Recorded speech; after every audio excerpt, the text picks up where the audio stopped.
If there were ever a time to stay alert, it's now. With everything going on globally, from open borders from the previous 4 years to escalations overseas, 4th of July is a symbolic target. We're not just talking lone wolves anymore. Sleeper cells exist. That's not paranoia, that's a historical pattern. Soft targets, large gatherings, distracted civilians. Perfect opportunity for someone trying to make a statement. Stay sharp, know your exits, watch for behavior, not just appearance. Always trust your gut. This is not fear, it's readiness, and it's your responsibility. Share this with someone who needs to be aware. Preparedness is not panic, it's leadership. There is a plan that involves the murder of 280,000 Americans on a single day. And the best part of it is they're going to blame a foreign actor for it, except for a tiny little problem. Yeah, if you hop down to page 9 of that National Blueprint for Biodefense, Seth, and highlight the first major paragraph under the U.S. House of Representatives, let's go ahead, for the sake of everybody on here, make sure that we read it. We were attacked, and we don't know who did the attack, but the infectious agent they used killed 280,000 Americans and infected at least 400,000 throughout the country on a single day, in addition to 200,000 dead and 800,000 sickened animals. Now, if you scroll up for a moment, Seth, and keep going until I tell you to stop, just keep scrolling. Scroll up, scroll up, scroll up. What you're going to find when you get to this page, oh, there you go. Look at ex officio members. If you look at the ex officio members of this particular committee, there are two names that I want to call your attention to: Gerald W. Parker and George Post. Those names are names that people should be familiar with, but they are not. These are veterinary scientists and gain-of-function scientists who have done an enormous amount of work in a variety of pathogens. George Post famously was very much involved in the Arizona contribution to the gain-of-function research that brought us COVID-19 and all of those kinds of things. And here we have the same actors. In this case, we have the ability to go into their research and find out what kind of pathogen would go after humans and animals on the same day. How do we figure out what that is? And it turns out that there are a bunch of options. Nipah virus is what they refer to in this scenario, but equine encephalitis, which is a huge gain-of-function problem, is something that these guys have been familiar with. And there are several other pathogens that these guys have been working with.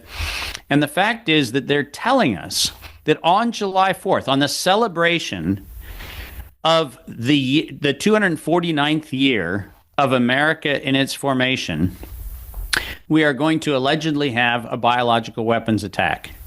And do you realize, Seth, that not a single person in law enforcement, not a single person in the White House, not Bobby Kennedy at HHS, not a Tulsi Gabbard at the DNI, not a single person is actually taking an action to interdict the actors that I'm talking about? This is not a problem that happened during the Biden non-presidency. This is a thing that is a statement of intent to once again take advantage of human dynamics. So, where we are going to appeal to fear, we are going to appeal to this notion that somebody out there attacked us, where we know already who the actors are. We have a high probability of knowing what they're going to say the pathogen was. And remember, these are not pathogens. These are weapons deployed against humanity. And as I've said many times, we can go back and look at the likely delivery mechanisms, which are rocket-propelled grenades that have blast-resistant pathogen concussive devices that allow a pathogen to be spread over a stadium, over a park, over any one of a mass gathering event, where you wouldn't know the difference between a firework going off and a pathogen ballistic device spreading toxins across a crowd. In fact, if I were going to do it, I would actually do it during the fireworks celebrations. So we know that this is actually a fully planned, fully baked, like you said, Event 201 kind of thing. And yours truly is the only one that started talking about it. And unfortunately, now this is the third show where there's been a conversation about this particular topic. All right, so there's a lot to unpack here. I'm going to bookmark the discussion. So I'll leave a link if you want to watch the rest of this, but I can't listen to this guy explain how great he is and so forth while he's inhaling air incredibly loud, and the other guy sounds like a left-wing, seriously effeminate dude. No, it is what it is. We're supposed to be Christian, but I mean, these two guys aren't going to do anything except talk. This is all this guy does do is talk. But the scenario or the story he told makes a lot of sense. It really, really does. Because they're going to say something happened, and then they're going to do this. They're just going to turn it on like they do. And like I said in the last video, these little things are the very center of these little mushroom blooms here. These blue things are the NextRad or Dopplers. And that is when they're really juicing it. They're pulsing. It's microwave weapons.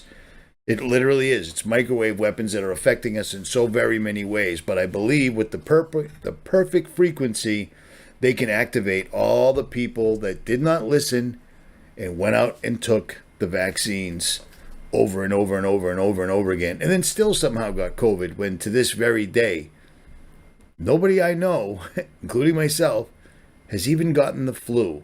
Not a cold, not nothing. A little bit of allergies at the beginning of the year, but that was it because summer showed up yesterday. It was 90 degrees and blazing hot. But this is how they're going to do the bio attack. They're going to knock down a bunch of people and say that it was fungus. Because like they told us before, they're all in this together. And they are. Including Trump and Elon. Elon's an actor, guys. That's just all he is. Elon's an actor. Do I have to remind you who he is? Yep, that's him. There he is. And you can only find it on a Spanish website. And that's him. And then that's him. There's just so many hymns. You see what I mean? Just like the Bible. With exactly a month left till July 4th, the exact date that's talked about in the blueprint for biodefense, April 2024, exactly a month prior, all of a sudden, these two Chinese nationals that got arrested last year, all of a sudden, it's in the news every single day, including today. This article right here on Fox News is just 4 hours old. I'm sorry. But you see what I mean? They're bringing it up again. Why? Why bring this up again? Why would people care about this? Because it plays to exactly what they're planning on doing. The only way we can possibly stop them or postpone it or whatever is to shine a light on it. And I'm watching other channels. I mean, I'm looking at their channels. I don't really watch anybody. I'm watching other channels and I don't see this. There's too many little things to talk about. You know what I'm saying? Let's talk about Elon and Trump and this and that and the other thing. I'm not talking about Elon and Trump because it's nonsensical. I already posted about it on my Facebook page and on Twitter because this is all part of the game, man. This is all part of the game. If you don't see this for exactly what it is, it's just another distraction. This is to divide Trump's base right down the middle again. You know what I mean? Divide and conquer until you just have mano y mano, period. I'm not going to make videos about that because I'm actually working on a large video on the Shroud of Turin, and I believe it's way more important than this drama. But, drama gets the views, and that's what it's all about, at any rate. So apparently this is the guy that Trump just put in charge to lead the terrorism prevention team. 1 year out of college with no national security expertise, Thomas Fuggett is the Department of Homeland Security official tasked with overseeing the government's hub main for combating violent extremism. So yeah, there you go. That makes complete and total sense. You know what I mean? Because fuck it. Why not? Tells you where we're at right now, or it should. These guys are scumbags, and they're going to go to their main bread and butter, which is a pandemic or an attack, because it worked so well before. I believe this right here explains everything that you really need to know. This is going to be absolutely everything. It's going to be famine, it's going to be pestilence, and it's going to be death. So the black horses, the fourth horseman of the apocalypse, everything they've been showing us in all sorts of different forums, The Simpsons, the Olympics, music videos, nonstop rhetoric, etc., and specifically the Deagle 2025, it all makes sense now. So this is something you really need to think about because this is going to happen soon. Is it going to be July 4th? I don't know. But as soon as we talk about it, boom, there it is. There it is. And they said exactly in the video, the news, exactly what that report says. They're going to poison people and they're going to kill animals too. Do you see what I mean? This is insane. Utterly insane. And they're spraying the skies like there's no tomorrow because it's starting to look like there isn't. Hit your knees. Pray to God, but prepare. Prepare yourself mentally to walk away from family, friends, everyone, because they're going to try to pull you right into the system. I'm in that exact same boat, but I'll get out of here one way or the other. I don't care. I mean, it is what it is. I am not bowing down to the system whatsoever at all. And the reason they've given us all our channels back is because they want to watch. They want to see us try to warn people, and people still ignore us like absolute imbeciles. At any rate, Richie from Boston. This is real. This is incredibly real. How could I possibly tell you there's an Event 201 Part 2, and then exactly what happened after Event 201? They showed us Chinese people dying, and then next thing you know, it was here. They just did it. It's on.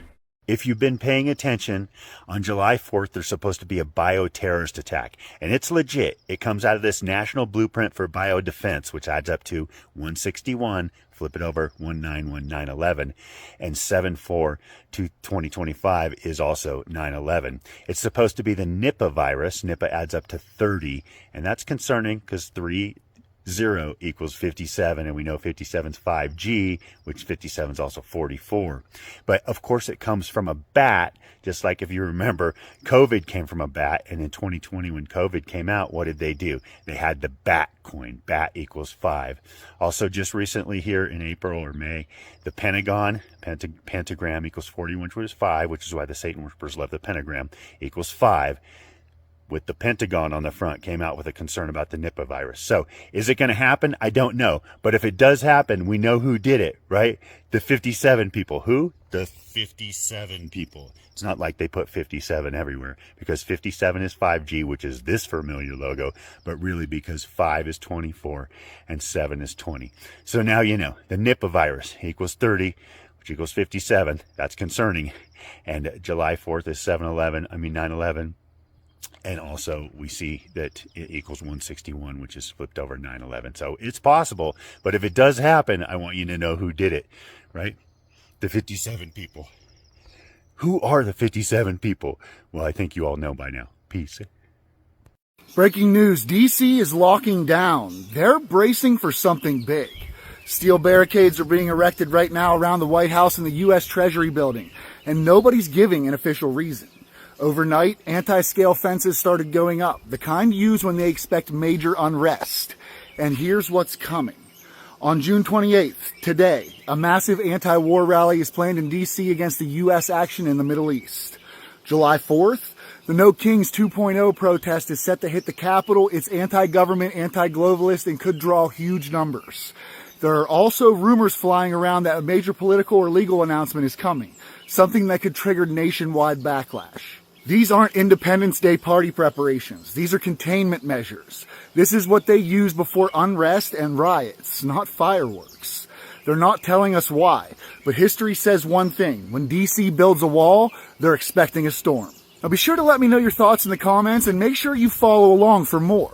We have learned from multiple U.S. officials that Iran sent a private message to President Trump in the days before he gave the final order for those military strikes against Iran's nuclear facilities, that if he took such a step, Iran could respond with terror attacks inside the United States by activating sleeper cells, it says it has within this country. That message, we are told by those officials, those sources, was conveyed to President Trump from an intermediary during his visit to the G7, which took place in Canada less than a week ago. You'll remember the president left abruptly to come back halfway through that visit here to the White House to keep a close eye on the growing escalation between Israel and Iran. So that is some of the new reporting coming from NBC at this point. Separately, there's going to be a continued effort to get a damage assessment of how successful this was. We are certainly now hearing from the International Atomic Energy